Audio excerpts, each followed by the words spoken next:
આજરોજ ખંભાલિયા અને Dwarka ટાઉનમાં ખંભાલિયામાં નગરપાલિકાનો town hall અને અહીંયા સનાતન આશ્રમ બંને જગ્યાએ જિલ્લા પોલીસ દ્વારા એક મેગા બ્લડ ડોનેશન કેમ્પનું આયોજન કરવામાં આવેલ છે, જેમાં પોલીસ ના જવાનો, એસઆરડી, જીઆરડી, હોમગાર્ડ, ટીઆરબીના કર્મચારીઓ, જુદા જુદા જે સરકારી ખાતાઓ છે, ગેર સરકારી સંગઠનો છે, પછી જે લશ્કરી બલો છે અને જુદા જુદા કાસ્ટ અને જે ધર્મોના અલગ અલગ આગેવાનો કોન્ટેક્ટ કરીને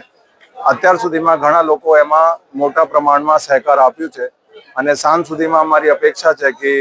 મોટામાં મોટા બ્લડ ડોનેશન કેમ્પનું આયોજન થશે. બસ અહીંયા દેવભૂમિ દ્વારકા જિલ્લામાં ઘણા વર્ષોથી અહીંયા કામ કરું છું, તો ભગવાન દ્વારકાધીશની પ્રેરણાથી એ સેવાભાવ આવ્યું હતું અને ઘણા દિવસોથી મન હતું કે એવા કોઈ મોટું આયોજન કરવામાં આવે.